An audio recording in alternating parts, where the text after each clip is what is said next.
Before we begin, I need you to hear this clearly. Some stories are unbelievable until they happen in real life. Imagine this: a pregnant woman, 34 weeks, carrying twins, bleeding on her kitchen floor while dialing her husband again and again. No answer. Not once. Now, imagine that same husband across the street, smiling, laughing, and dropping to one knee in a hospital lobby with another woman while his wife is being rushed into emergency surgery.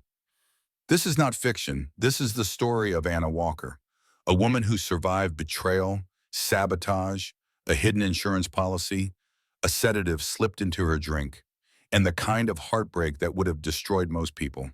But Anna, she did not break. She transformed.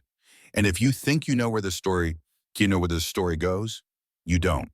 Because every time Anna thought she was safe, a darker truth surfaced. Every time she found hope, someone tried to shatter it. And just when she hit rock bottom, the ground broke open again. So settle in, turn up the volume, because what you're about to hear isn't just drama. It's a masterclass in survival, boundaries, and the moment a woman finally says, enough.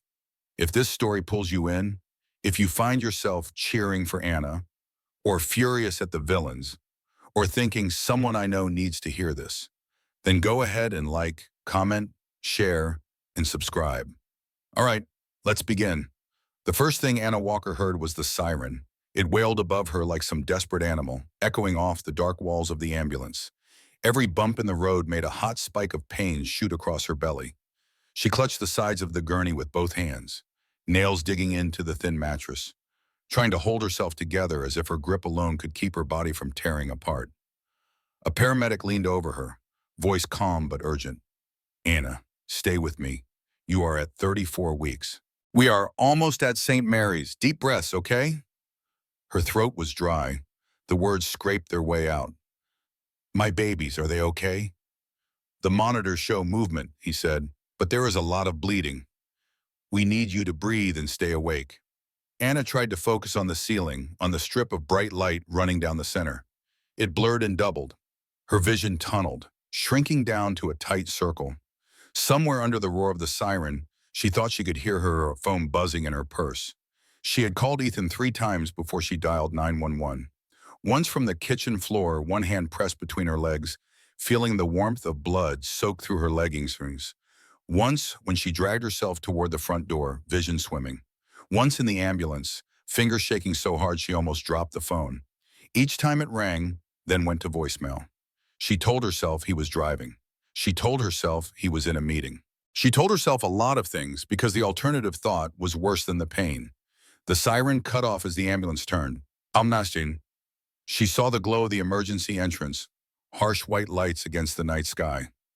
Voices rose and overlapped around her as the doors flew open.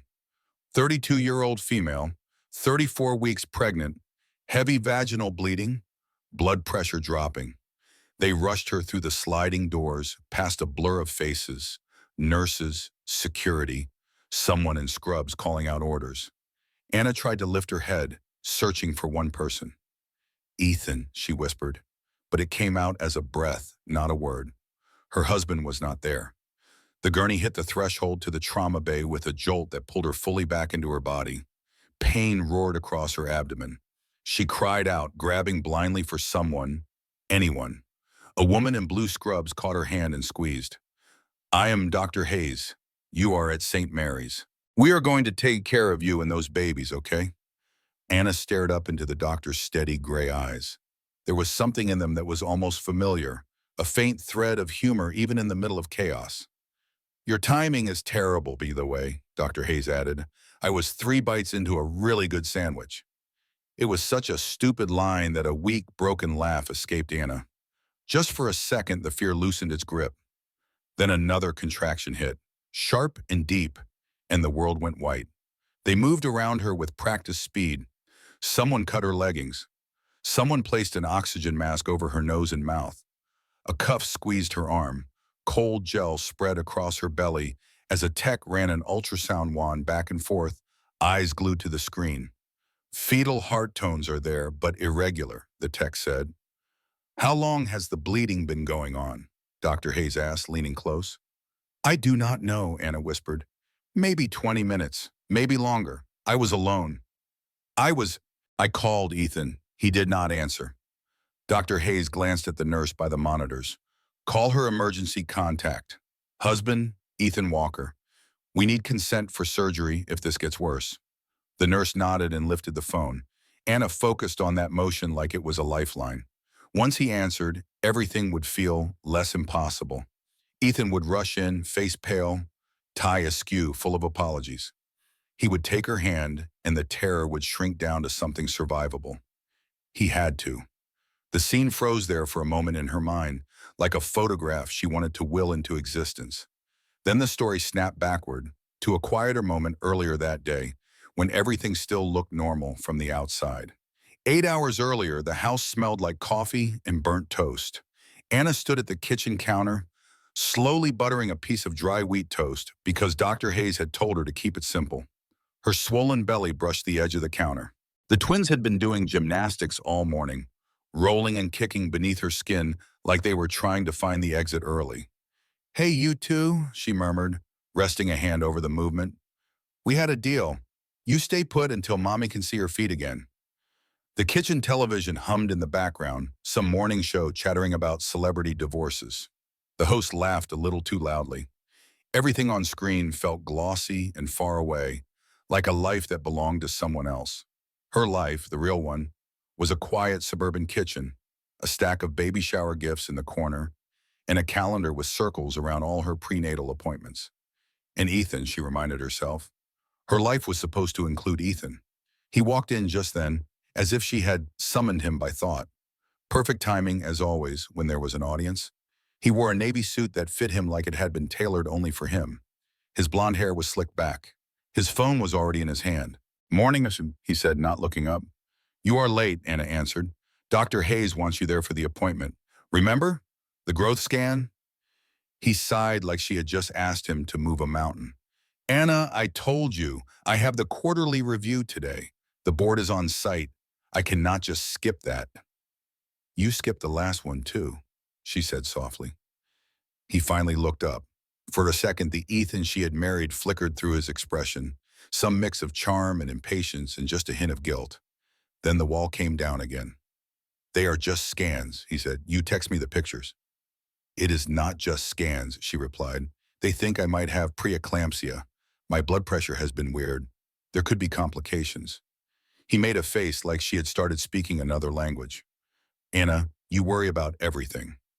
Dr. Google is not your friend. I am a nurse, she reminded him. I work in a hospital. I know what can go wrong. That earned her a tight smile.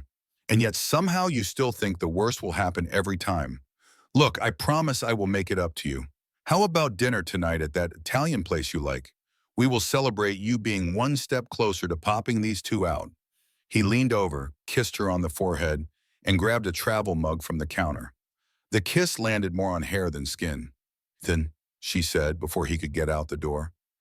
He paused, hand on the handle. Yeah? Do you love me, she asked quietly? Or do you just love that I make everything easy for you? He laughed, the kind of laugh people used in conference rooms when a question made them uncomfortable. Of course I love you. Do not be dramatic. Then he was gone, leaving the smell of his cologne and the hollow echo of her own question hanging in the air. She stood very still for a long moment, one hand flat on the counter, the other resting on the babies. They shifted under her palm as if answering for him. That is okay, she whispered. I will love you enough for all of us. She tried to shake off the heaviness, but it clung. On the drive to the clinic, she turned the radio loud enough to drown out her thoughts. At the office, Dr. Hayes did her usual routine, cracking a few dry jokes, then frowning at the readings. Your blood pressure, it is creeping up, the doctor said. Not alarmingly, but I am not loving it. How are you feeling? Tired, swollen, nervous, Anna tried to smile. So, classic third trimester. Any headaches, vision changes, upper abdominal pain? Nothing terrible, just some pressure, and my feet look like loaves of bread. Dr. Hayes snorted. I did not ask about your feet, but yes, I can see that from here. She tapped a few notes into the computer. I want you to take it easy. No work, no stress. If you notice any sharp pain, sudden swelling, or bleeding, you call me, not Dr. Google. Me. I will, Anna promised. She almost told her then about Ethan, about the late nights, the meetings that ran mysteriously past midnight, about the way he angled his phone away from her when texts came in, about the faint trace of perfume on his shirt that was not hers. Instead, she just smiled and said thank you, because some truths felt too big to say out loud. Saying them would make them real. In the parking lot, she sat in her car for a long minute, hands resting on the steering wheel, forehead against the cool leather. Her phone buzzed with a message. Ethan, running late, might be home after 9. Big client dinner, love you. She stared at the words. There was no question about the appointment. No, how did it go? Just logistics. Anna typed, then erased 3 different answers before finally sending, okay, be safe. She drove home slowly, the late afternoon sun slanting across the quiet streets. Inside the house, everything was exactly where she had left it that morning. The calendar, the baby gear, the empty side of the bed. She did not know it yet, but this was the last truly ordinary hour of her life. Later, when she thought back on that day, she would remember the angle of the light on the kitchen tile, the hum of the refrigerator, the way the twins pressed their tiny feet against her ribs in perfect, stubborn rhythm. And she would remember thinking, just for a second, that no matter how distant Ethan felt, at least they were all under the same roof. That illusion shattered on her kitchen floor that night, along with the first hot rush of blood. Anna drifted in and out of consciousness as the ER team moved her toward the operating room. Voices blurred, lights smeared together. Somewhere in the fog, she tried to hold on to a single thought. Ethan will come. He has to. Dr. Hayes leaned over her again. Anna, listen to me. We are prepping for an emergency C-section. You have severe placental abruption. We need consent. Anna tried to speak through the mask. Call Ethan, please. We did, the nurse said. No answer. Her heart twisted, not from fear, but from something sharper, deeper, older, a pain she had ignored for months. Tom Walker arrived 10 minutes too late. He had been sitting in his recliner, half asleep in front of a baseball game rerun, when his phone rang. The sight of St. Mary's Hospital flashing across the caller ID jolted him awake. This is it, he thought, the thing every parent fears. He threw on his jacket, left the TV on, and drove faster than a 61-year-old man probably should. His hands shook on the steering wheel, memories flooding in, teaching Anna to ride a bike, walking her into kindergarten, holding her when her mother died, holding her again when she told him she was pregnant with twins, joy shining through her tears. He promised her then that he would always be there. He did not know how soon he would have to prove it. The automatic doors whooshed open, and the smell of antiseptic hit him in a wave. He rushed toward the front desk, breath coming hard. My daughter, he said, Anna Walker. She is pregnant. She was brought in from Westlake Drive. The receptionist nodded quickly. Yes, sir, she is in emergency surgery prep. They are stabilizing her now. If you wait just a moment, I can have someone escort you. Tom exhaled, shaky relief flooding through him. She was alive. That was all that mattered. Then a ripple moved through the lobby. A cluster of people turned, whispers spreading like wildfire. Oh my God, is that what I think it is? Is she filming this? Who proposes in a hospital? Tom followed their gaze. He froze. There in the middle of the hospital lobby, under a chandelier shaped like a starburst, Ethan Walker was kneeling on one knee, in front of a tall, impeccably dressed woman with perfect curls and lipstick so red it looked unreal. A diamond ring glittered between them. The woman laughed, delighted and breathless. Ethan, are you serious? Ethan grinned like a man in a jewelry commercial. I have never been more serious. Phones came out. People hit record. Nurses peeked from behind the triage door. One person did not move. Tom. He felt the moment hit him in the chest like a sledgehammer. For a second, he could not breathe. The world around him went muffled, like cotton had been stuffed into his ears. He watched as the woman squealed and threw her arms around Ethan. Yes, she said. Yes, of course. Ethan lifted her into a spin. Tom heard himself speak before he realized he was moving. Ethan. The name cut through the lobby like broken glass. Ethan set the woman down. His smile vanished when he saw who was staring at him. "Oh," Ethan said, straightening his jacket. "Tom, this is not what it looks like." Tom stepped closer. "Really, then go ahead. Tell me what it looks like." The woman blinked. "Ethan, who is this?" "My father-in-law," Ethan muttered. Tom held up a hand. "Explain to me why you are on your knees proposing to another woman while my daughter is upstairs fighting for her life." The woman gasped. "What? Ethan, what is he talking about?" Ethan swallowed hard, his jaw tightened. "Look, Tom, emotions are high. You do not know the whole situation." "Oh, I know exactly enough," Tom said. His voice was low, even, controlled, the kind of voice that meant danger. "Anna called you. She was bleeding. You ignored her." "It was one call," Ethan snapped. "I was in a meeting." 11 calls, a nurse corrected from behind the desk. She held up a phone log. "You declined most of them." The woman stepped back from Ethan as if he were radioactive. "Ethan, you told me you were divorced." Ethan opened and closed his mouth. "It is complicated." Tom moved closer until he was inches away. "I am going upstairs to be with my daughter. You are not." "She is my wife," Ethan hissed. "Then you should have acted like it," Tom replied. "You stay away from that floor. If you set one foot near her room, I will have security drag you out by your tie." Security had already begun moving in. 2 guards stood behind Ethan, arms crossed, ready. Nurse Jordan whispered to the guard beside him, "Want me to grab popcorn? Or are we good here?" The guard fought a smile. "Stand down. This is above our pay grade." Tom turned to the nurse station. "Take me to her." They guided him toward the elevator. As the doors slid open, he looked back one last time. Ethan stood in the center of the lobby, surrounded by people filming, the ring box still open in his hand, the woman he proposed to stepping away from him like he carried infection. The doors closed. Upstairs, they led Tom down a hallway lined with machines, monitors, and the sharp chemical scent of sterilization. The hum of fluorescent lights filled the space. Every second was torture. Every second, he expected someone to tell him they were too late. At last, a nurse guided him to a small consultation room. "Dr. Hayes will be in shortly. She is finishing prep."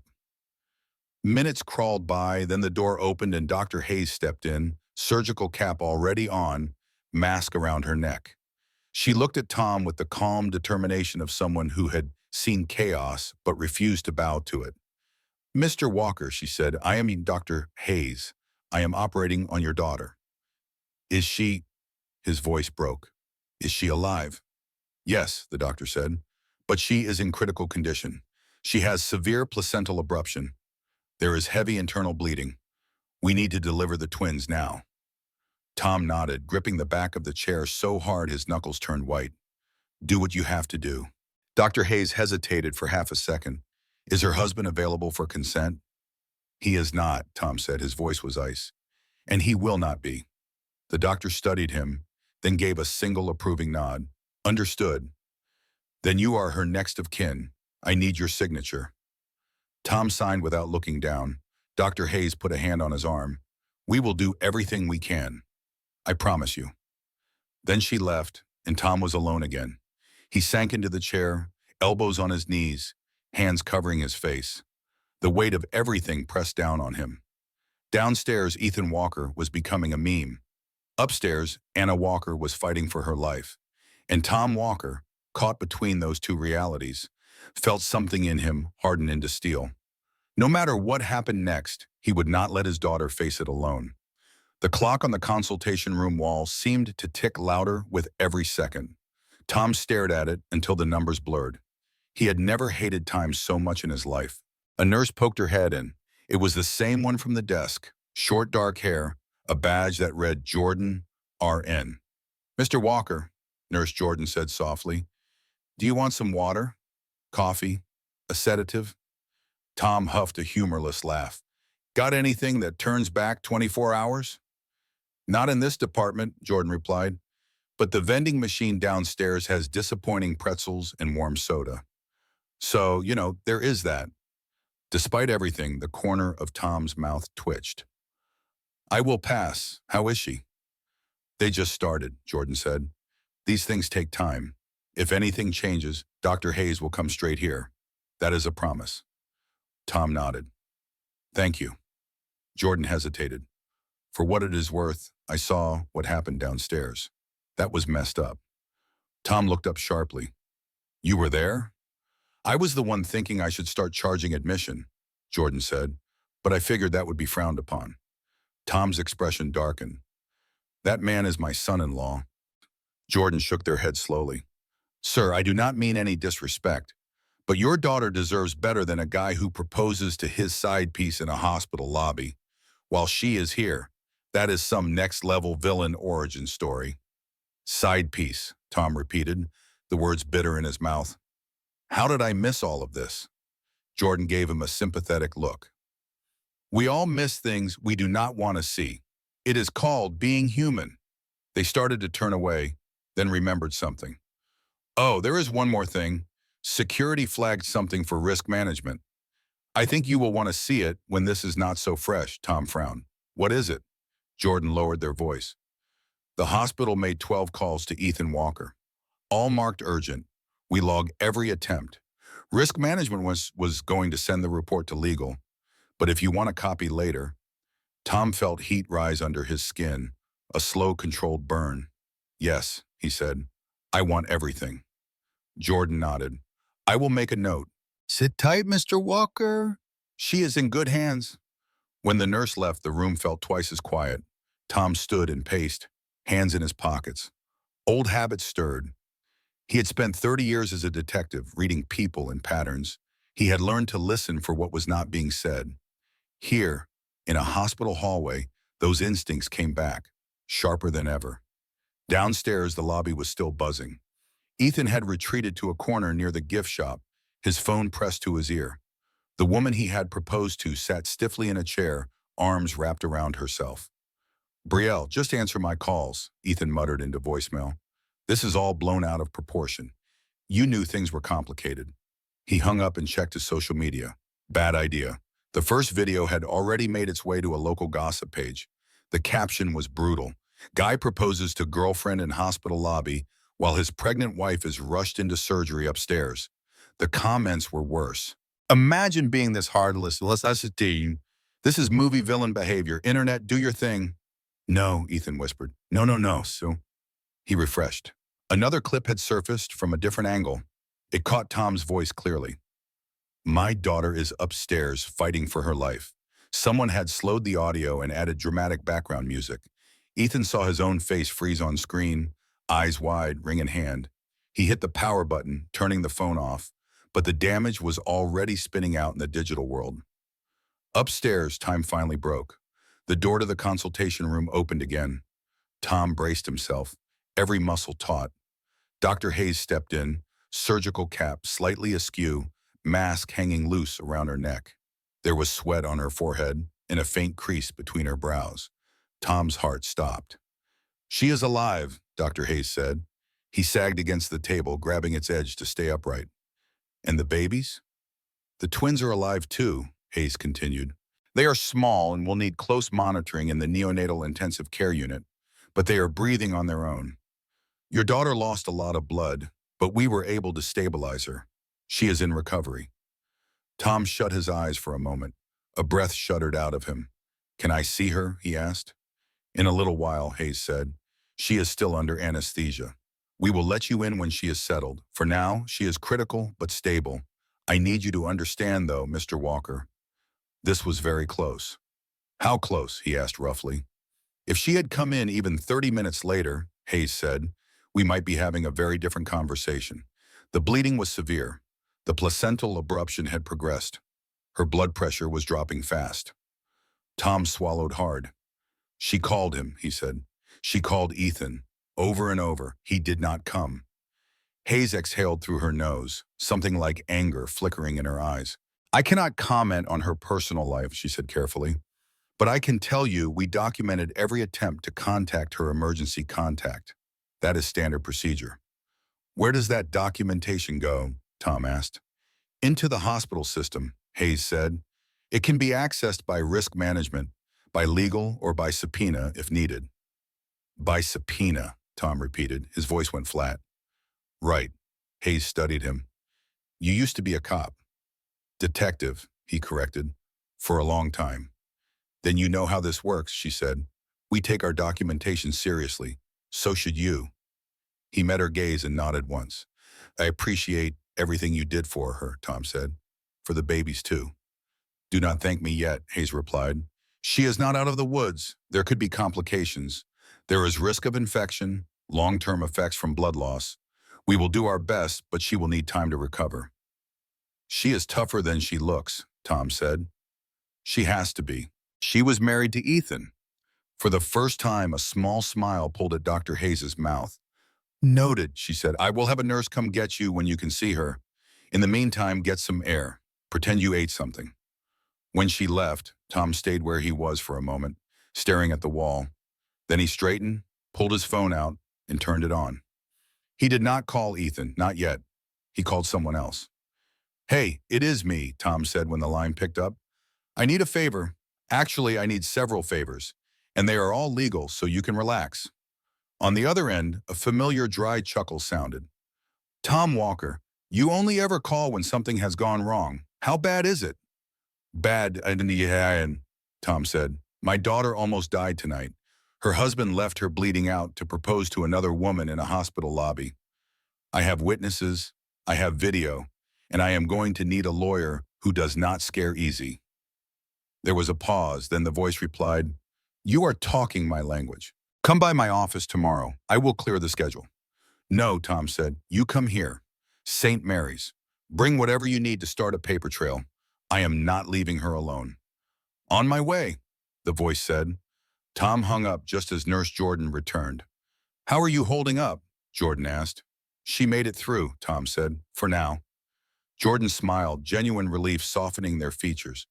That is the best news we have had in all night. Tom glanced toward the window, where he could see the glow of the city beyond the parking lot. Tell me something, he said. If someone wanted records of those calls you made to Ethan, the ones he ignored, how would they get them? Jordan raised an eyebrow. Officially, they would need authorization or a court order.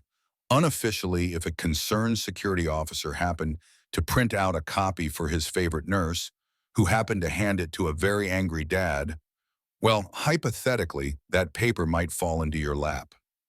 Tom gave a rare, thin smile. Hypothetically, Jordan patted his shoulder. I am due for a hypothetical chat with security anyway. I will see what hypothetically happens. They left before Tom could say thank you again. Downstairs, Ethan finally pulled himself away from his phone and marched up to the front desk. I need to see my wife, he said. People keep telling me she is in surgery. I am her husband. I have a right to be there. The receptionist did not flinch. She had seen this type before. Sir, she is out of surgery and in recovery, the receptionist said. Mom. And no, you may not go back yet. The surgeon will update her next of kin. I am her next of kin, Ethan insisted. Actually, a voice said behind him, that honor currently belongs to the man who did not spend the evening making a fool of himself on the internet. Ethan turned. Tom stood there, shoulders squared, eyes like stone. You, Ethan started, you had no right to tell me I could not see her. I had every right, Tom said quietly, and I am about to have more. Ethan frowned. What does that mean? It means, Tom replied, that tonight, while my daughter fought for her life, I realized something. What? Ethan snapped.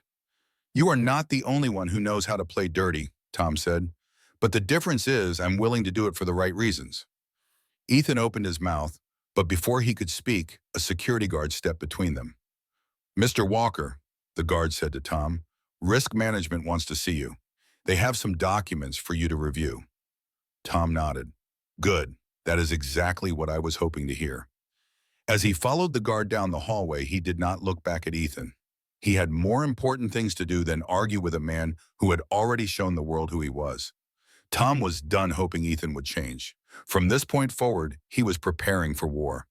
Anna Walker always believed rock bottom had a shape, a breaking point, a moment that was clear and obvious. But she was wrong. Rock bottom was not a moment. It was a staircase. And Chapter 4 was the moment she missed a step and nearly fell all the way down. The morning after Ethan mysteriously vanished from the gala, Anna tried to convince herself she was imagining things. She woke up in their Austin home trying to believe the world was still intact. But tiny cracks were forming everywhere. The first crack arrived as a phone vibration. Tom Walker, her father-in-law, spoke sharply on the voicemail. Tom, Anna, call me back. Now, I do not care if Ethan is sleeping or dead. Call me. This was not normal. Tom never used the words sleeping and dead in the same sentence unless something nuclear had happened. Anna hit redial immediately. Tom answered on the first ring. Tom, where is Ethan? Anna froze.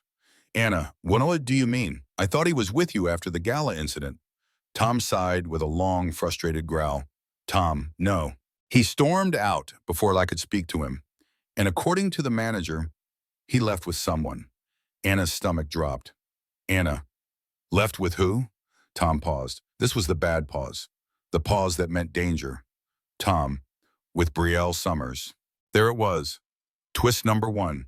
And the day had only started. Anna slammed her eyes shut. Brielle Summers, Ethan's not technically an ex, not technically a friend, but definitely a problem, was the last person Ethan should be around. Anna, that does not make sense. He said he barely talks to her. Tom barked a humorless laugh. Tom, sweetheart, if Ethan said the sky was blue, I would still go outside and check. And there it was. Humor. Dark, but necessary. A small inhale of air in a drowning scene. Anna grabbed her keys. There was no time to spiral. Only to act. The security guard placed a USB drive on the table like it was a grenade. Security guard, we don't usually release footage without approval, but your father-in-law insisted. And frankly, he frowned, you should probably see it. The monitor flickered to life.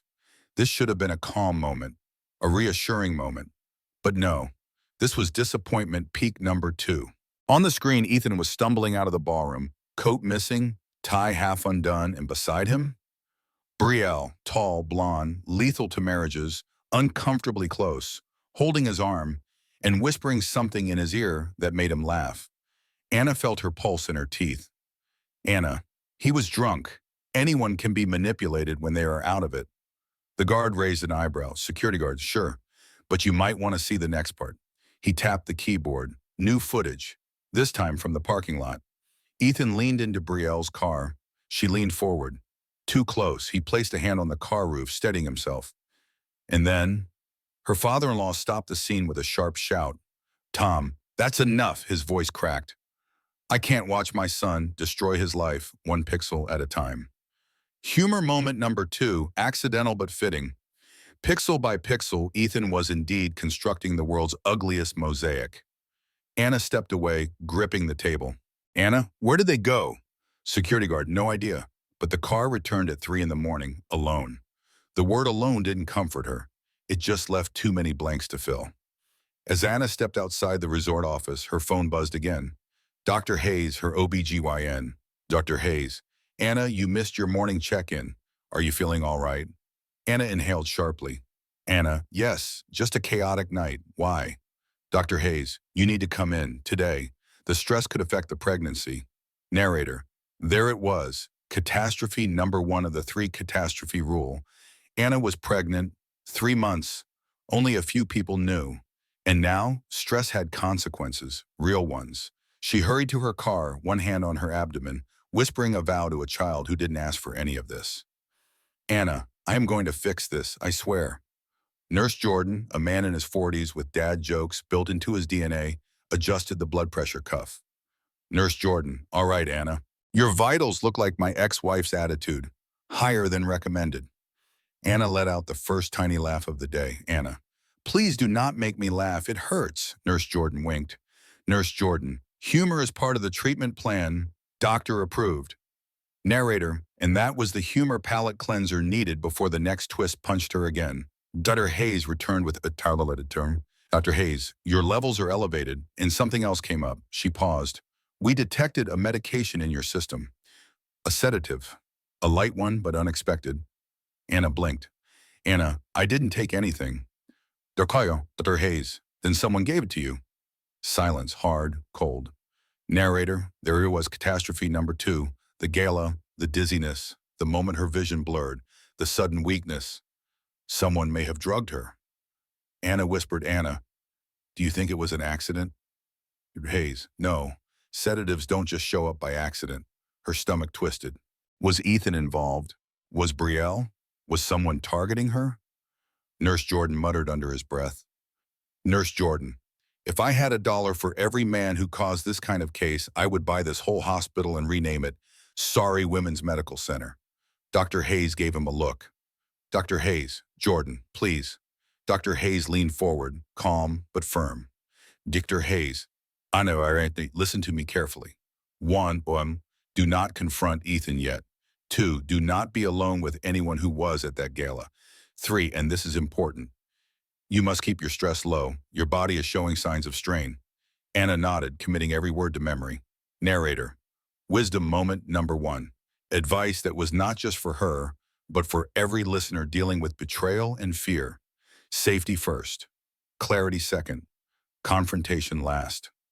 When Anna left the hospital, she found her car door slightly open. She froze. Anna, no, no, no. Inside the car sat a single envelope. Blank. Unmarked. Placed directly on the driver's seat. Her hands trembled as she opened it. Inside was a printed photo, a photo of Ethan, in a hotel hallway, shirt half unbuttoned. Brielle behind him, both blurry but unmistakable. And a handwritten note, you deserve the truth. Narrator, that was it, catastrophe number 3. The moment she realized someone was not just watching her life fall apart, they were helping it fall. Anna leaned against the car, breath shaking. And just as she thought she hit the deepest point of despair, something else happened. Something that would turn Chapter 4 into a legendary turning point. Her phone buzzed, a text from an unknown number. Unknown. If you want the whole truth, come alone. 7 tonight, the Windridge Motel, room 12. Anna stared at the message.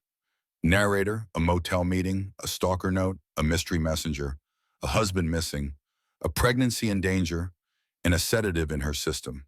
Narrator. Before the sirens, before the emergency surgery and the proposal in the hospital lobby, there was a motel. A cheap one, with flickering neon and secrets that smelled like old cigarettes. And there was a choice. Do you go?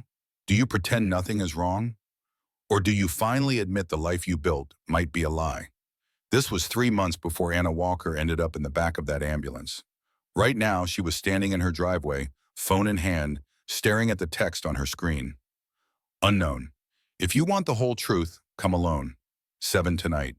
The Windridge Motel, room 12. Her heart slammed against her ribs. Anna, come alone. That is exactly how horror movies start. She looked at the photo again.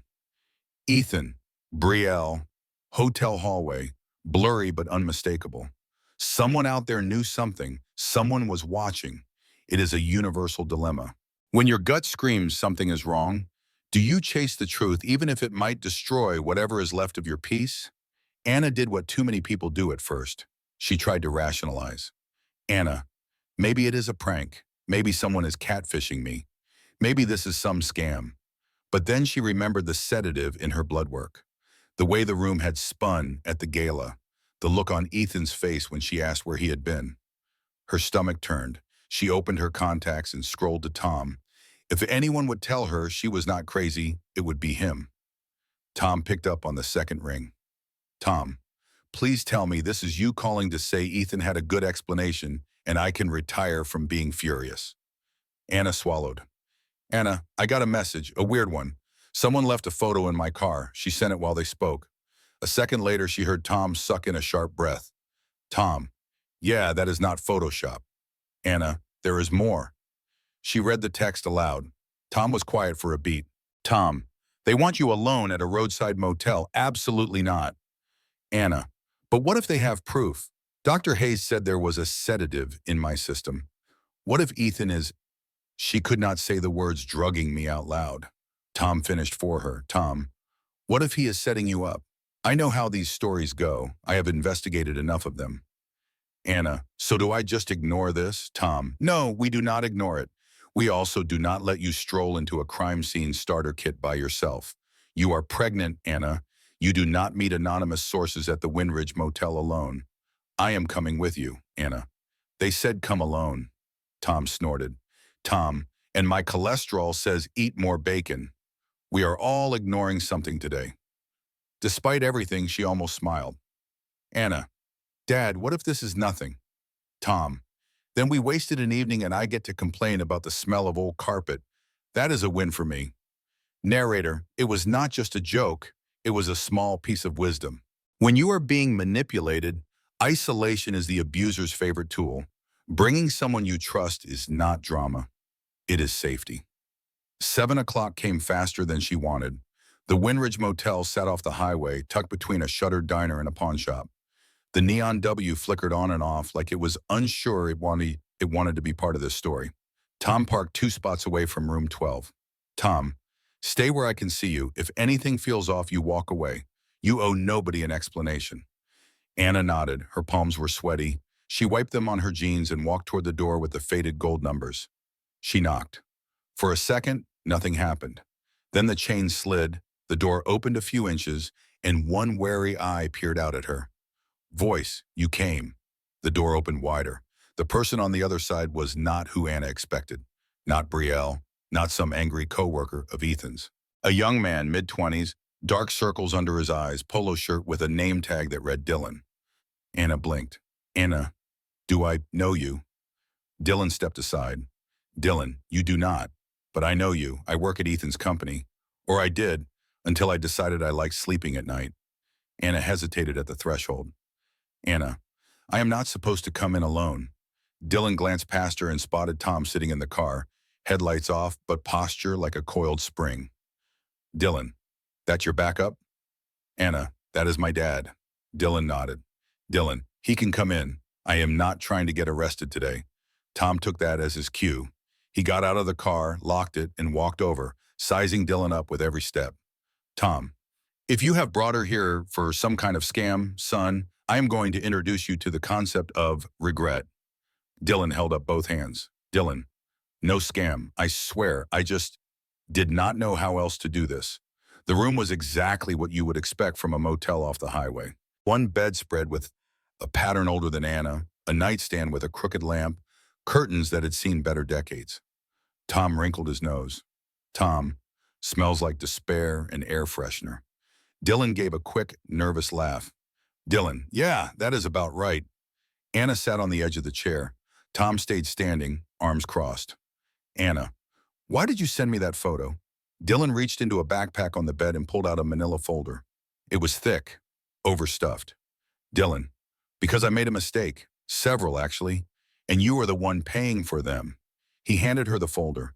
Inside were printed emails, financial statements, copies of text messages, and screenshots. Names and dates jumped out at her.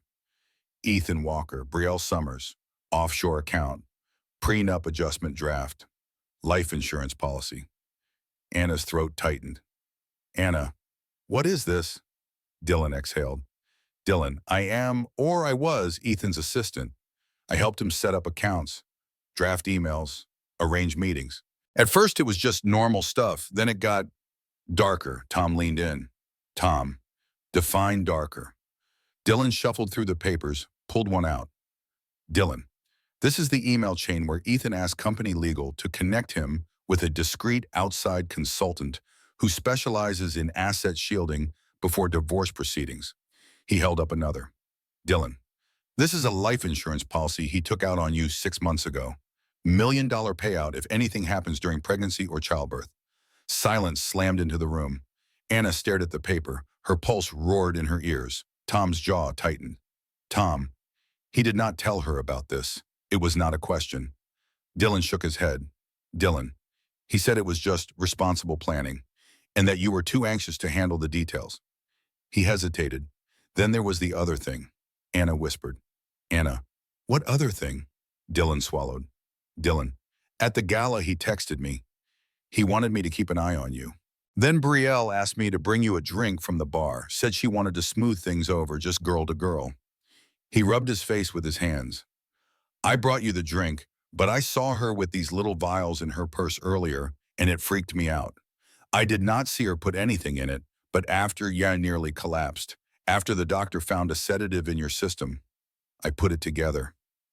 Anna felt the room tilt. Anna, you think she drugged me? Dylan, I do not know what she gave you, but I know this. He pulled out a printed message. She texted Ethan later. See, she looked totally out of it. Nobody will believe her when this is over. Tom's hands clenched into fists. Tom. Over. Over how exactly? Dylan turned the page. More emails, this time between Ethan and Brielle. Dylan, they have been talking about making sure you looked unstable, canceling your shifts at work behind your back, pushing you to rest so you would seem unreliable.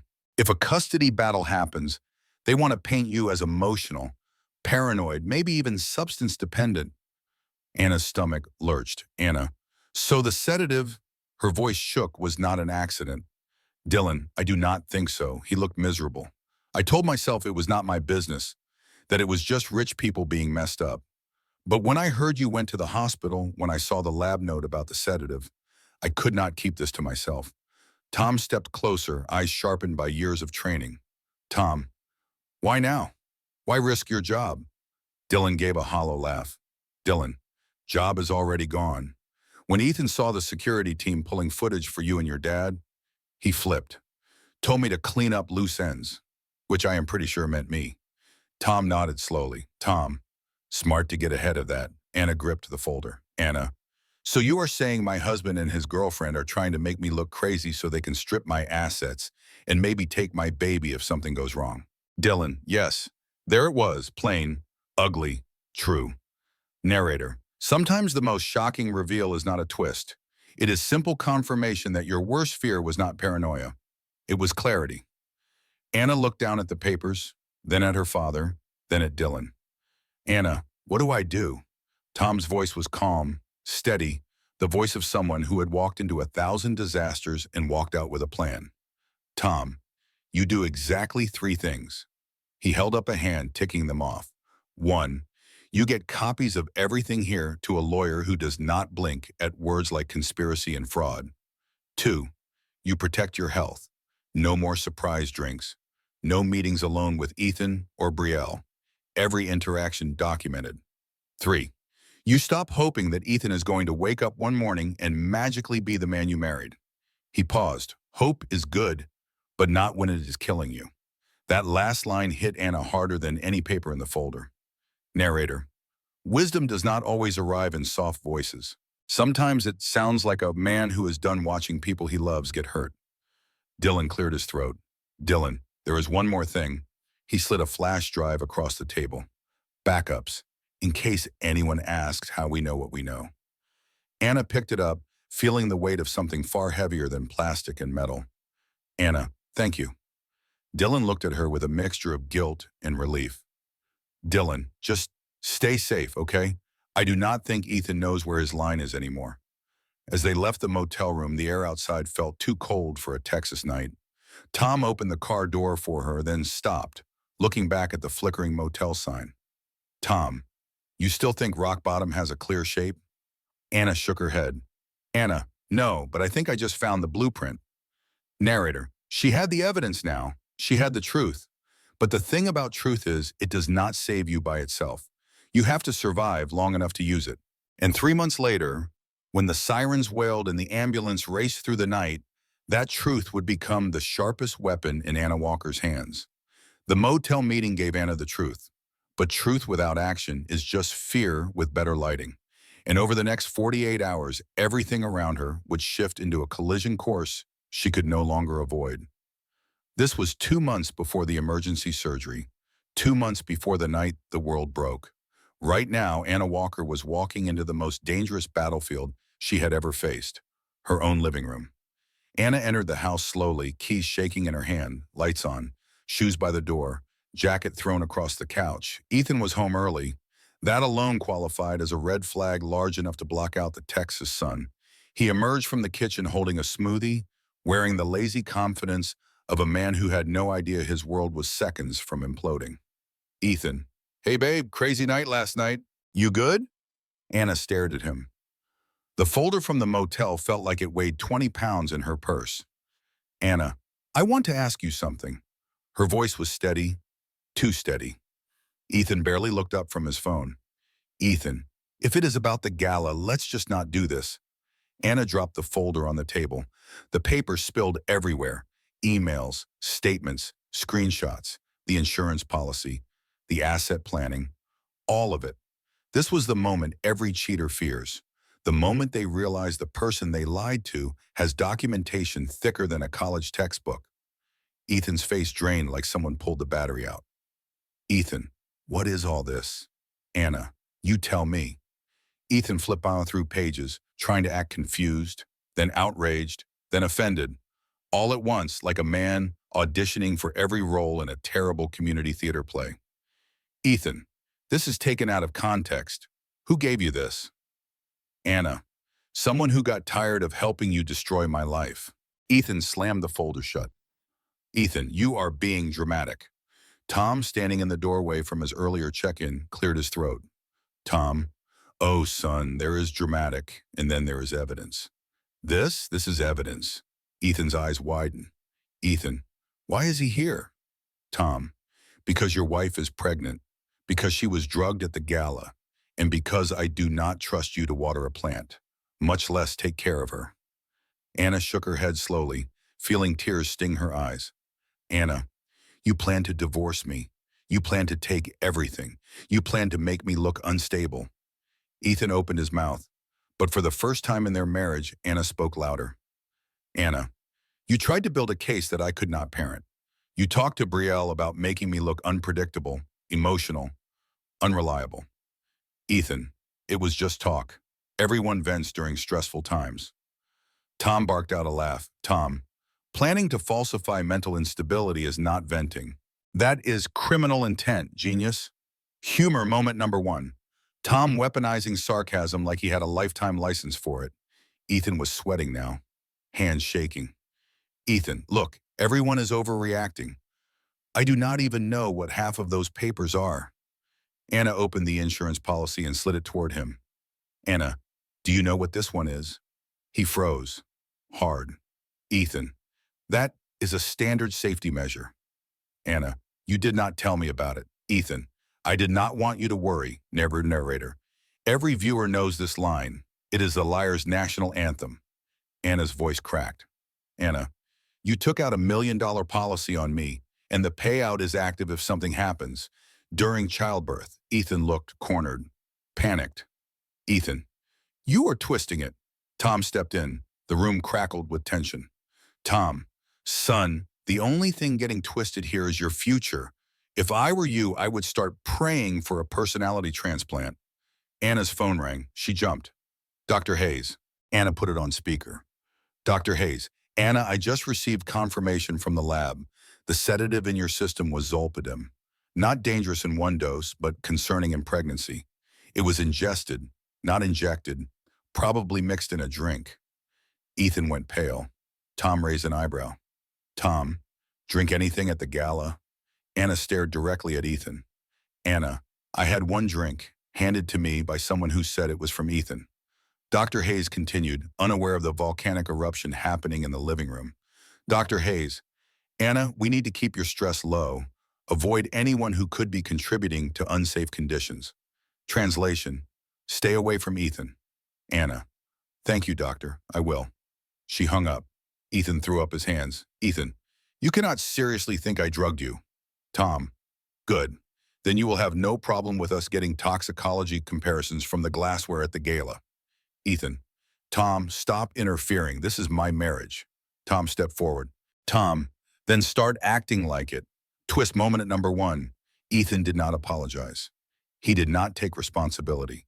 He did not express concern for Anna's health. He did something far more revealing. He got angry. Ethan, you know what? I am done being treated like the villain here. Everyone is against me. I am under pressure at work. I am trying to keep things together. You two have no idea what I am dealing with. Anna's voice was soft, broken, almost tender. Anna, then tell me, what are you dealing with? He opened his mouth, then shut it, because the truth was simple. He was not dealing with anything. He was manipulating, deflecting, lying again. Anna stood up slowly.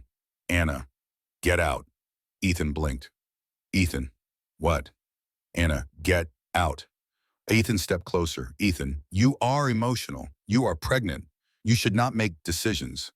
Tom stepped between them, his height suddenly intimidating, his face unreadable. Tom. She said, get out. Ethan. You cannot throw me out of my own house. Tom. I can absolutely throw you anywhere I want, but I am offering you the chance to walk. Humor moment number 2. Tom had shifted into dad volcano mode, a state in which reasoning was no longer available and survival instincts should kick in. Ethan swept the papers off the table in a fit of rage. Ethan, this is all of it. You are both insane. Anna did not react. Anna, leave now, or I call the police and show them everything in that folder. For the first time, Ethan looked afraid. He grabbed his keys, muttering curses, and stormed out. The door slammed, then silence.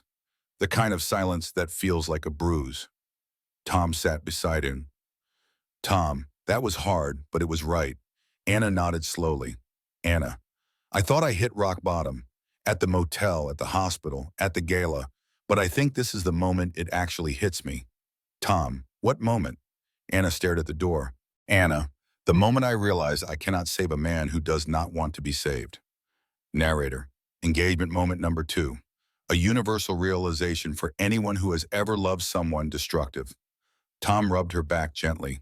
Tom, we are not done, not even close. But you are not alone, and you are stronger than you think. Anna looked at the pile of evidence. She whispered, Anna, I'm going to build a case, not because I want revenge, but because I want my baby safe, narrator, and she meant it. But what Anna did not know was this: Ethan was not retreating, he was regrouping, and his next move would hit harder than anything she had seen so far. Because desperation makes dangerous men even more dangerous. And Ethan Walker was about to cross a line he could never uncross. Stories do not move in straight lines. They loop. They double back. They show you pieces out of order until suddenly everything clicks. We have seen the hospital, the proposal, the almost goodbye. Now we rewind to the day it all collided, the day before the sirens. Anna woke up to sunlight and a lie. The sunlight came through the blinds in slanted stripes, painting the bedroom in warm gold. The lie was the text on her phone shown. Ethan, meeting all day, might be home late, do not wait up. We will talk this weekend. Love you. She stared at the words for a long time. She knew what the love you meant now. It meant, here is a Band-Aid I am sticking over a bullet wound. Please do not bleed on my schedule. Her hand went instinctively to her belly. The twins kicked in answer. Anna, okay. She said it out loud to the empty room. I will not wait up, but I will not wait forever either. She swung her legs over the edge of the bed and sat there for a moment. Dizzy, just standing up felt like a marathon. Tom knocked once and let himself in like he always did when she told him she was not feeling great. Tom, you look terrible. He paused. I mean that in the most loving way possible. Anna gave a tired laugh. Anna, good. I was worried I might accidentally look radiant. Tom sat on the edge of the dresser, watching her carefully. Tom, you sleeping at all? Anna, in 30-minute bursts, the babies think my bladder is a trampoline. Tom, rude of them. He grew serious. Tom, look, I talked to Carla Bennett, the attorney Tom had called from the hospital weeks ago. A woman with sharp eyes and sharper instincts who treated corruption like personal homework. Anna, and? Tom, she says we have enough to file. Fraud, intentional emotional abuse. We can lock down your assets, protect the house, and get a temporary order limiting Ethan's access until after the birth. Anna's chest tightened, half relief, half fear. Anna, if I file now, he will explode. Tom, if you do not, he will keep eroding your life until you do not recognize it. That is the thing about people like him. They depend on your ability to tolerate discomfort. Anna looked at her reflection in the dresser mirror. Pale, tired, eyes older than her age. Anna, I do not want to spend the rest of the pregnancy in court. Tom, you will not. Carla can stagger it, file quietly. We do not have to serve him until the babies are here and you are stable. But the protections can start sooner. Narrator, here it was, engagement point number 2. A shared experience for anyone who has ever stayed too long in a painful situation just to keep the peace a little longer. Anna, I feel guilty. Tom raised an eyebrow. Tom, he took out $1 million policy on you without telling you. He plotted to make you look unhinged. You feel guilty? Anna, not for him, for the babies. I did not want them to start life with a war. Tom's expression softened. Tom, war is not you protecting yourself, kiddo. War is what he started when he chose betrayal over honesty. You are just trying to survive it. She nodded slowly. Anna, okay. Tell Carla I am ready. We do it her way. Quiet, careful. But we do it. Tom exhaled like he had been holding that breath for days. Tom, good. That is good. He stood. I am going to run to the store, stock you up on food that does not taste like sadness. Call me if anything feels off. I mean it, Anna. Anything, Anna. Yes, Dad. He kissed the top of her head, then left. The house was quiet again. Anna walked to the kitchen, poured herself a glass of water, and sank onto a chair. Her body felt heavy in a way that had nothing to do with pregnancy. Narrator. She did not know it, but this quiet morning was going to be the last one she had for a long time. Across town, Ethan Walker was not in a meeting. He was in an upscale restaurant inside the Avalon Grand Hotel, the same hotel that sat across the street from St. Mary's Hospital. Brielle Summers sat opposite him in a white dress that looked like it had never encountered something as ordinary as a washing machine. She swirled her mimosa slowly. Brielle, you look stressed. Son, Anna has been difficult. Brielle tilted her head. Brielle, she is pregnant with twins and recently almost collapsed at a gala. Difficult is one word for that. Ethan rubbed his forehead. Ethan, she has my father-in-law all over this. He found some paperwork, the insurance policy, the planning emails. Now there is a lawyer. I think he is trying to get ahead of me. Brielle's smile tightened. Brielle, so, you said you had everything under control. Ethan, I did, but Dylan went rogue and gave them copies. He is finished. I will make sure of that. But Anna, if she files first, everything gets messy. Brielle tapped her nails against the glass. Brielle, then we need to change the story. Ethan looked up. Ethan, how? Brielle, you lean in. You become the devoted husband, the concerned future father. You show up everywhere. Talk about how worried you are, how she has not been herself. She leaned forward. If Anna looks unstable and you look like the caring rock, courts will side with you without even realizing why. Ethan hesitated. Ethan, they already think I am the villain. He flicked his phone screen, showing her the viral clip of the gala confrontation in the comments. She watched, then shrugged. Brielle, internet drama is loud but fast. It will die down. Real power is in long-term narratives. Reputation, courts, financial control. That is where we win. She smiled. Besides, we can fix your image. Ethan, how, Brielle? We start by making a statement, a serious one. She reached into her purse and pulled out a small velvet box. Brielle, you left this at my place last week. Ethan stared at it. The engagement ring, the one he had purchased in a reckless rush of bravado. Ethan, I was not sure when to. Brielle, Bemea, then let us be bold. Do it somewhere memorable, somewhere people will film. She glanced around at the sunny hotel restaurant, then toward the windows where the hospital sign was visible across the street. Something almost cruel sparked in her eyes. Brielle, imagine it. You, instead of being the guy in that viral clip, you are the guy who chooses love in the middle of chaos. People eat that stuff up. Ethan's throat worked. Ethan, in a hospital? Brielle, in a lobby, not like you are proposing in an operating room. She smiled, all white teeth and ambition. You tell the world you cannot wait another second, that life is short, that you have to follow your heart. This was the disturbing thing about Brielle. She did not see situations. She saw storylines. Ethan's ego loved the idea. His conscience, small and quiet as it was, whispered something else. But he pushed that aside. Ethan, okay, tonight, I will take you to dinner here. Then we walk across to the hospital. I will say I am checking on Anna. And then, I asked Brielle. Perfect. She lifted her glass. Brielle, to new beginnings. He clinked his glass against hers. Ethan, to new beginnings. The problem with new beginnings is that they often require the end of something else. In Ethan's mind, that something was his marriage. He had not yet understood that it might also be his reputation, his finances, and the last shreds of his dignity. Back at the house, Anna spent the afternoon trying to act normal. She answered 2 emails from work, confirming she was still on medical leave. She watched a mindless home renovation show where people cried happily about countertops. She tried not to think about rusty motel room keys or insurance policies. When the first sharp pain hit, it was so sudden she dropped the mug she was holding. It shattered on the kitchen tile. Anna. Okay, that is different.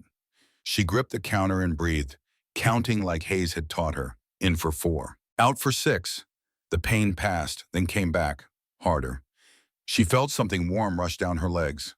There are moments when denial is no longer an option, when your body literally forces you to tell the truth. Anna looked down and saw red. Too much of it. Anna. No, no, no, no. She fumbled for her phone, hands slick with fear. She dialed Ethan first, out of habit, not logic. It went to voicemail. Ethan's recorded voice. Hey, it is Ethan. Leave a message. Anna gasped. Anna, Ethan, it is me. I am bleeding. A lot. I think something is wrong. I am calling 911. Hey, so. Please, please answer. She hung up and dialed emergency services. Operator, 911, what is your emergency? Anna, I am 34 weeks pregnant with twins. I am bleeding heavily. I think something is really wrong. The operator's voice stayed calm. Operator, ma'am, help is on the way. Stay on the line with me. Are you alone? Anna, yes, she wanted to say I should not be, but she was. A few miles away, Tom Walker was in his car, singing off-key with the radio, on his way back from buying groceries for his daughter. He was about to see his phone light up with a missed call and a voicemail that would make his blood run cold. And across town, in the Avalon Grand Hotel, Ethan Walker was raising a glass to a future that would never exist, practicing the speech he would give on one knee.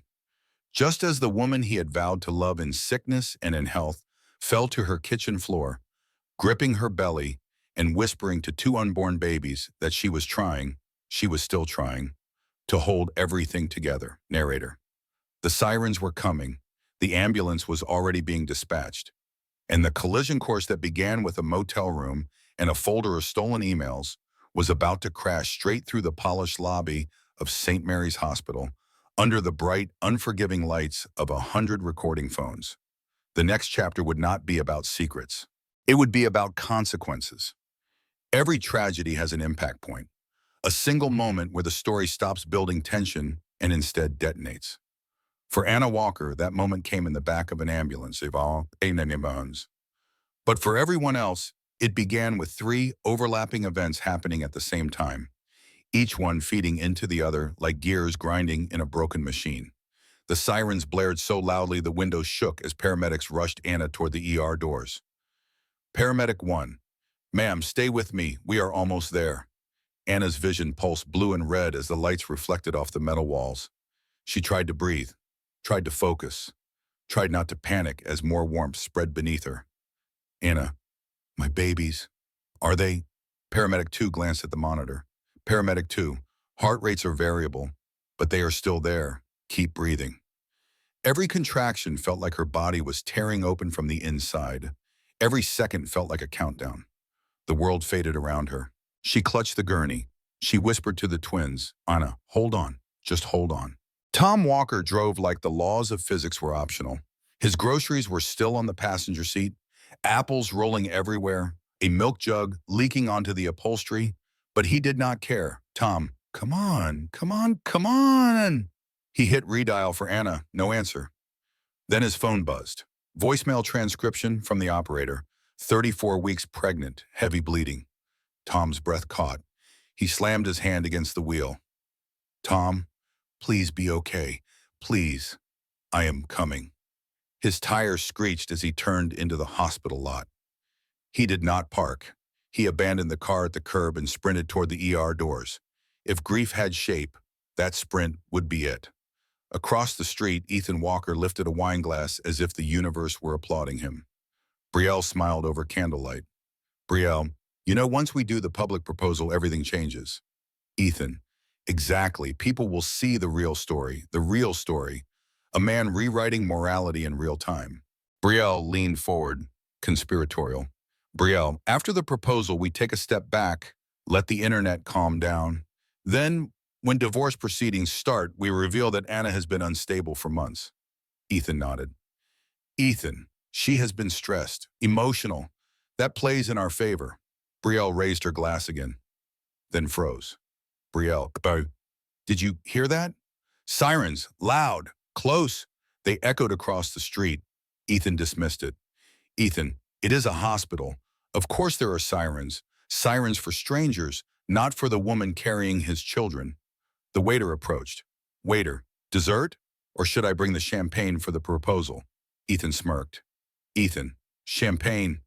Tom reached the ER doors at the exact moment paramedics wheeled Anna in.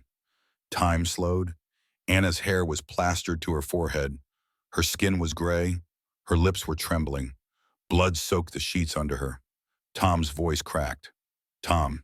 Anna. She turned her head weakly toward the sound. Anna. Dad. The paramedics didn't stop moving. Paramedic 1. Sir, please step back. Tom walked beside the gurney anyway, matching their speed, step for step, refusing to let her out of sight. Tom. I am right here. I am with you. You hold on, baby girl. Anna reached out blindly. He grabbed her hand and squeezed. She would not remember this moment later, but he would for the rest of his life. Dr. Hayes appeared, already gloved, already assessing. Dr. Hayes, blood pressure low, fetal heart rates unstable. Prep the OR now. Tom's voice shook. Tom, please save her. Dr. Hayes looked him straight in the eyes. Dr. Hayes, I intend to. Back across the street, the waiter returned with the champagne at the exact moment the proposal video from the gala resurfaced online. The viral clip now had a new caption. Local woman rushed to St. Mary's Hospital tonight. Sources say her husband was spotted at the Avalon with another woman. The waiter's phone buzzed. He glanced down. Waiter, oh, wow. Brielle saw his face and frowned. Brielle, what? The waiter, confused but curious, turned the phone around. News alert. Pregnant woman in critical condition after emergency paramedic call. Ethan did not blink. Ethan, we do not know her. This is what denial sounds like. A man telling the universe he refuses delivery on consequences. In the hospital, Anna had been swept into pre-op. Tom stood in the hallway, fists shaking. Nurse Jordan approached him with tissues and a water bottle. Nurse Jordan, here, use this for your face, not your fists. Please, the wall did nothing wrong. Tom took the tissue, not entirely aware he was crying. Tom. She called him. She called Ethan. He did not answer. Nurse Jordan sighed. Nurse Jordan, people always reveal who they are in crisis. Sometimes that is the only blessing in the whole disaster. Tom let out a broken laugh. Tom, blessing. Right. Humor moment number 1. Because even in despair, humans leak jokes like pressure valves. 10 minutes later, just as Tom was finally sitting, finally breathing, finally not shaking, Ethan walked into the hospital lobby. Brielle walked in behind him, holding her purse like it contained the entire plot. Tom stood so fast the chair skidded backward. Tom, absolutely not. Ethan lifted his hands in fake calm. Ethan, Tom, Anna needs me. Tom, if she needed abandonment, sure, but she needs support. And you do not qualify. Brielle scoffed. Brielle, he is her husband. Nurse Jordan, who had been watching from the desk, whispered loudly enough for everyone to hear. Nurse Jordan, technically a raccoon in a tuxedo could be her husband. We are still not letting him in. Brielle gasped. Ethan bristled. Ethan, I have rights. Tom stepped closer. Tom, and I have the paperwork. Emergency guardianship. Effective immediately. He pulled the document from his jacket. Brielle blinked rapidly. Brielle, you cannot do that. Tom, already did. Twist moment number 1. The man they underestimated had pulled the legal rug out from under them. Security stepped between them. Security guard. Sir, ma'am, you are not permitted beyond the lobby at this time. Ethan exploded. Ethan, she is my wife. Tom, then you should have shown up before the ambulance. Silence. Stunning. Hard, bright as a slap. Brielle grabbed Ethan's arm. Brielle, let's go. This is pointless. Ethan's face twisted, not with grief, with humiliation. His grief would come later, when the world saw him in a way he could not spin into a heroic story. The OR doors swung shut with Anna behind them. Tom stood there, hands trembling, breath uneven. Nurse Jordan placed a hand on his shoulder. Nurse Jordan, she is in the hands of the best OB surgeon in the state. Tom nodded. Tom, yeah. He swallowed hard. But that does not make waiting any easier. Nurse Jordan, it never does. The hallway felt too bright, too clean, too quiet. This was the moment where everything bent, and the next chapter would snap it. Because behind those doors, something was about to happen that not even Tom, not even Dr. Hayes, not even fate itself was prepared for. A twist even darker, even sharper, even more personal. The story was about to turn. Hard. There is a strange silence that exists only outside operating rooms. Not real silence. Machines hum, shoes squeak, voices murmur. But for the people waiting, it feels like all of reality is holding its breath. Tom Walker was in that silence. He sat in a plastic chair that might as well have been made of stone, elbows on his knees, hands clasped so tightly his knuckles were white. Time lost its shape. He did not know how long he sat there before he realized Nurse Jordan was standing nearby, just watching him. Tom, you do not have to babysit me. Nurse Jordan, I know. But I have seen enough waiting rooms to know nobody should sit in one alone if they do not have to. Tom huffed a soft laugh. Tom, you always talk this much, Nurse Jordan. Only when people are trying not to fall apart. Humor beat, small, necessary, like flipping a vent open on a pressure cooker. The OR doors finally swung open. Dr. Hayes stepped out, mask loose around her neck. Fatigue etched across her face. Yet her eyes were clear. Tom shot to his feet. Tom, Doc, Dr. Hayes, she is alive. 2 words. Weighted of an entire universe. Tom exhaled so hard he had to grab the back of the chair to keep from collapsing. Tom, and the babies? Dr. Hayes. 2 preterm but strong little fighters. They are in the neonatal unit. They will need time and monitoring, but for now they are stable. She held his gaze. It was close, Mr. Walker. Too close, the blood loss, the abruption. Another 30 minutes and I would be talking to you about... She did not finish. She did not have to. Tom nodded, eyes wet. Tom, can I see her? Dr. Hayes, we are moving her to recovery now. She will be unconscious for a while, but yes, you can sit with her? She hesitated. Dr. Hayes, and for the record, if you had not gotten her help as quickly as you did, we would have lost her. Tom swallowed. Tom, I almost did not pick up my phone. Nurse Jordan, you did. That is what matters. That is another small truth about crisis. It is not about every moment you missed. It is about the moment you did not. They led Tom into a dim recovery room. Anna lay in the bed, pale and still, tubes and monitors surrounding her like a fragile web. Her hair was pulled back, an oxygen cannula rested under her nose. The steady beep of the heart monitor filled the room. Tom sat down beside her and took her hand. It felt too light. Tom, hey kiddo, his voice cracked. You scared me. She did not answer. Not yet. Her chest rose and fell in shallow, even breaths. Machines did most of the talking. Tom stayed anyway. Nurse Jordan quietly set a plastic chair closer. Nurse Jordan, I will give you some privacy. If you need anything, water, a punching bag, hit the call button. Tom, you got a punching bag back there? Jordan shrugged. Nurse Jordan, have not you seen our billing department?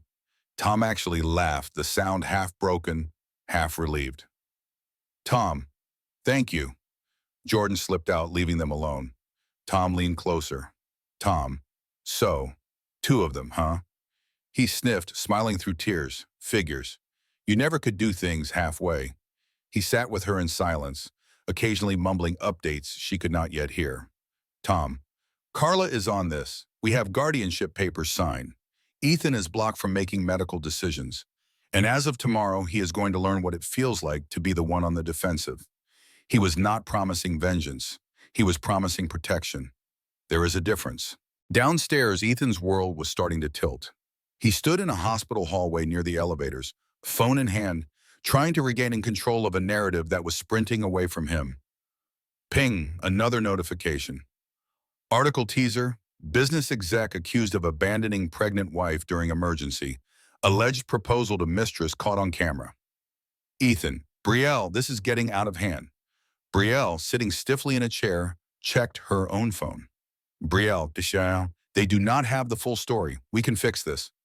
Ethan, how? There are videos of me in the lobby. There is footage of Tom yelling at me. I look. Brielle, like a man in love making a bold move. That is the angle. We spin it as you leaving a toxic marriage. We say Anna pushed you away for months. You tried to support her, and she refused help. Ethan stared at her. Ethan, she almost died. Brielle's expression flickered, just for a second. Brielle, and she did not, right? So we focus on your journey. People love a flawed man trying to be better. Narrator, it was impressive in a horrible way the speed at which Brielle could turn a medical emergency into branding strategy. Before Ethan could answer, two men in suits approached. One of them spoke. Man one. Ethan Walker? Ethan straightened. Ethan, yes? The man handed him a thick envelope. Man one. You have been served. Ethan blinked. Ethan, served what? Man. 1. Legal notice, emergency petition, and supporting evidence. You will want to read it. He nodded at Brielle. Beyond. Ma'am, they walked away. Ethan tore the envelope open. Inside were pages and pages of legal language. Words jumped out at him. Fraud. Intentional infliction of emotional distress. Attempted financial manipulation. Temporary dissolution of decision-making rights. All backed by dates. Documents. Printouts he recognized. Carla Bennett's name was on the header. Anna's attorney. Ethan, this is ridiculous. Brielle leaned over his shoulder. Brielle, they are bluffing. Lawyers always start big. Ethan read aloud, voice shaking. Ethan, attached exhibits include documentation of life insurance policy obtained without spousal disclosure, evidence of coordinated communication to paint petitioner as mentally unstable, and confirmation of sedative detected in petitioner's system following an event where respondent and his associate controlled drink access. His blood ran cold. Ethan, they are dragging you into this. Brielle's jaw tightened. Brielle, so? They cannot prove anything. She believed that, or needed to. What neither of them realized yet was that there were multiple witnesses. Dylan with his folder, security logs, the bartender who remembered unusual requests. Some stories do not fall apart. They get peeled apart, layer by layer, until everyone sees what has been rotting underneath. Back upstairs, a while later, Dr. Hayes returned to Anna's room to check her again. Hayes, any change? Tom shook his head. Tom, she has not woken up yet, but she squeezed my hand earlier. Might have been a reflex. I am taking it as a sign. The doctor checked the monitors, then gently tested Anna's responses. Dr. Hayes, Anna, if you can hear me, it is Dr. Hayes. The surgery went well. Your babies are here. You did it. There was no answer, but her heart rate ticked up slightly. Tom smiled. Tom, see? She likes you more than she admits. Hayes looked at Tom. Hayes, we will keep her sedated for a bit longer to help her body recover. But she is strong. She is going to need support when she wakes up, physically and emotionally. Tom, she has me. He paused. Legally, too. She is not going to wake up and find Ethan making decisions for her ever again. Dr. Hayes' eyes softened. Dr. Hayes, I saw the paperwork. Most families fall apart under this kind of pressure. You stepped up. Tom gave a small, lopsided smile. Tom, what good is all this gray hair if I do not use it for something? Another quiet wisdom moment. Being family is not about biology. It is about who shows up when everything breaks. Outside, the hospital entrance was no longer just a doorway. It was a stage. Reporters clustered behind temporary barriers. Cameras pointed at the doors. Someone had leaked enough information to the media to make it a spectacle. Reporter 1. Sources say the patient is a nurse at St. Mary's. Her husband, a local executive, allegedly ignored multiple emergency calls. Reporter 2. And we have that video of him proposing to another woman in this very building while his wife was in surgery. The internet had taken sides before the dust even had time to settle. People rarely know the whole truth, but they know what disgust looks like. Ethan tried to exit through a side door, but a reporter spotted him. Reporter 1. Mr. Walker, Is it true you proposed to your mistress while your wife was in surgery? Reporter 2. Did you ignore calls from the hospital? Reporter 3. Any comment on the legal action filed against you? Microphones thrust forward. Lights flashed. Shouts overlapped. Ethan raised an arm to shield his face. Ethan, no comment. Get out of my way. A security guard stepped in between, guiding him toward the parking lot. From a second-floor window behind a sliver of curtain, Tom watched the scene with a grim expression. Nurse Jordan stood beside him, arms folded. Nurse Jordan, wow, it is like watching karma do a slow march in high definition. Tom, I did not want this for Anna. I did not want her life to become a headline. Jordan, maybe, but look at it this way.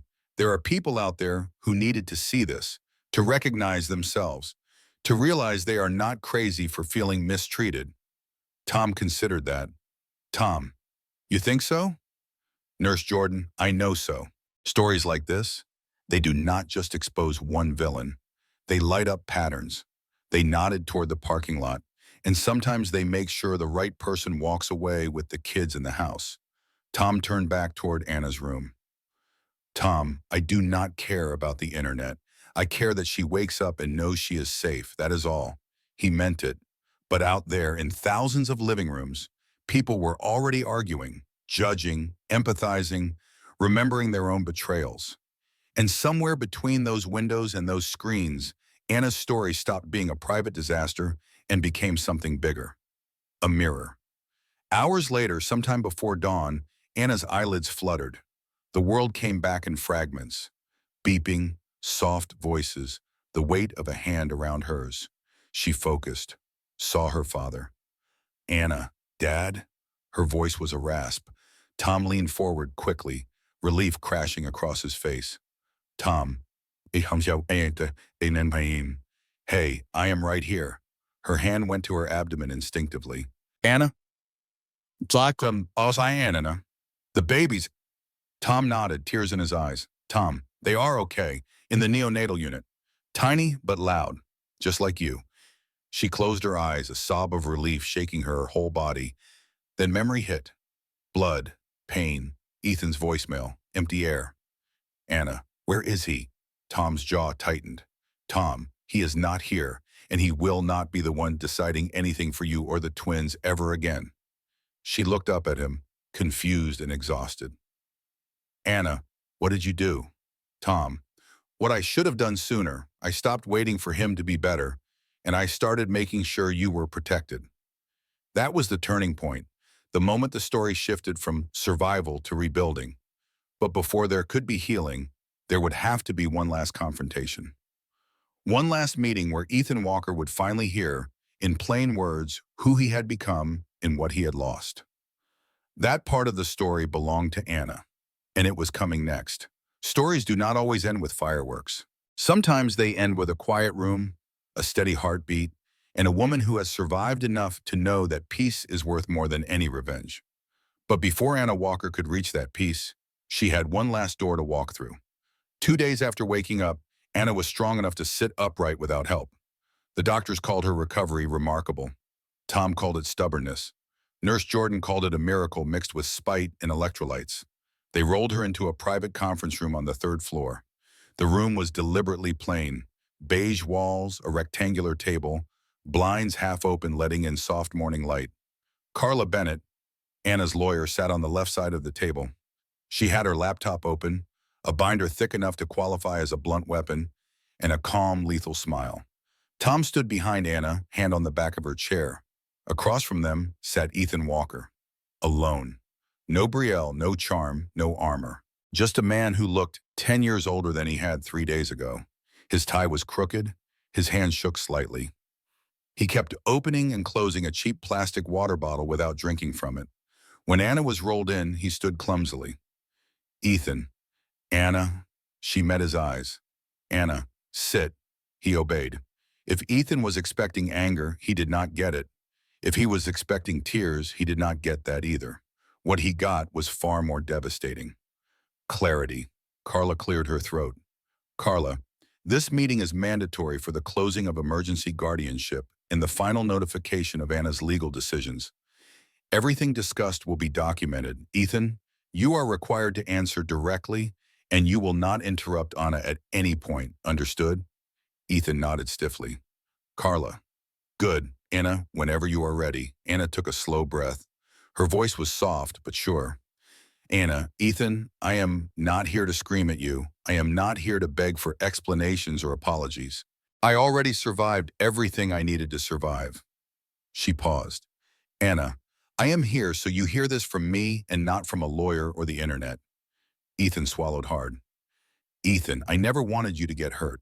I just, Anna, by an Anna. Stop, he froze. Anna, you wanted easy, easy attention, easy excuses, easy admiration. I stopped being easy the moment pregnancy got hard, the moment real partnership required real work. Tom looked like he wanted to cheer.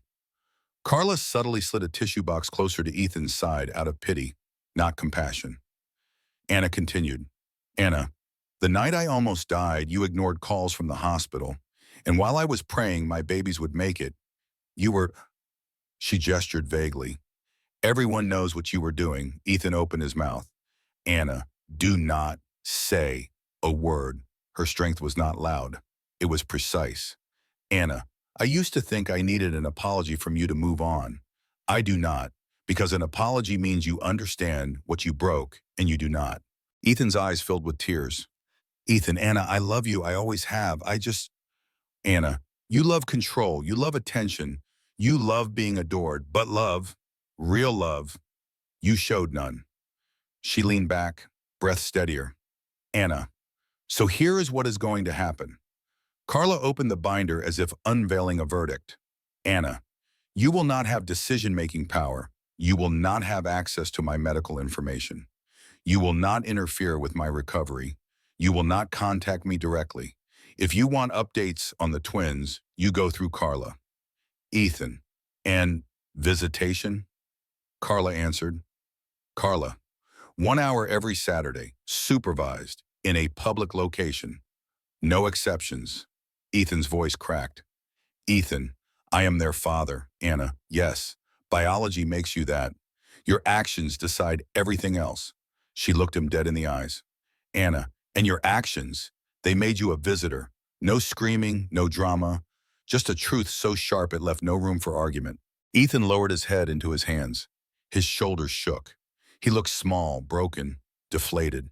But Anna felt nothing. Not satisfaction, not vindication, just distance. A distance so vast it was peaceful. Carla slid a final document across the table. Carla, sign here to acknowledge the custody and separation terms. Your attorneys will receive the rest. Ethan hesitated only a moment before signing. His hands shook the entire time. When it was done, Carla closed the binder. Carla, this concludes our meeting. Ethan, you are free to leave. He didn't move. Ethan, please. Anna, just tell me one thing. Was any of it real? Anna looked at him for a long moment. Anna, yes, but real does not mean right, and real does not mean forever. She nodded once. Anna, goodbye, Ethan. He broke then, quietly, the way a man breaks when he finally realizes the world will not bend back to him. Security escorted him out. Tom exhaled, rubbing his face. Tom, well, that was something. Anna gave a tired half smile. Anna, it was necessary. Carla packed up her binder. Carla, you did perfectly. And now you move forward. Transition. Harmony rises after chaos. 1 week later, the neonatal unit hallway was warm with soft lights. 2 incubators hummed quietly. Anna, now standing with help, looked at her daughters, Lily and June, each tiny, each strong. Tom stood beside her, a hand lightly on her shoulder. Tom, they have your attitude already. Anna, oh, how do you figure? Tom, Lily glared at her nurse. June broke out of her swaddle like she was escaping prison. Definitely your kids. Anna laughed, genuinely.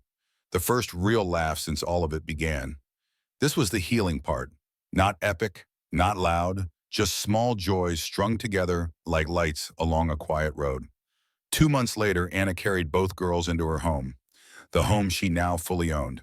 The living room was warm again, the walls softer, the cold, modern furniture was gone. Jessica dropped off a casserole. Neighbor kids made handmade cards. Tom brought over a baby monitor so complicated it could probably launch a satellite. Life was building itself back, gently. 6 months later, Anna stood in a park, watching Lily and June in their stroller. They cooed at ducks. The air smelled like cut grass in summer. She spotted Ethan across the path. It was his visitation day. He waved uncertainly. Anna nodded once, polite, distant, healthy. Healing does not always come wrapped in forgiveness. Sometimes healing is a boundary. Sometimes healing is choosing peace over reopening old wounds. Ethan approached the stroller, supervised by a court monitor. The girls reached for him, smiling simply because babies smile. He touched their tiny hands. His expression crumpled with grief and regret. He looked at Anna. She did not look back, because the story was no longer about him. It was about her. Final wisdom moment. Narrator, every story has a DNA. Not the biological kind, the human kind. Character, choice, consistency. Anna learned that real family is the people who show up at your worst. Real strength is surviving what was meant to break you. And real healing is not about forgetting the betrayal. It is about building a life big enough that the betrayal no longer matters. She kissed each of her daughterers on the forehead. Anna, we are enough. We will always be enough. And with the sun on her face and her daughters in her arms, Anna Walker finally stepped into the chapter she truly deserved. The one she wrote herself.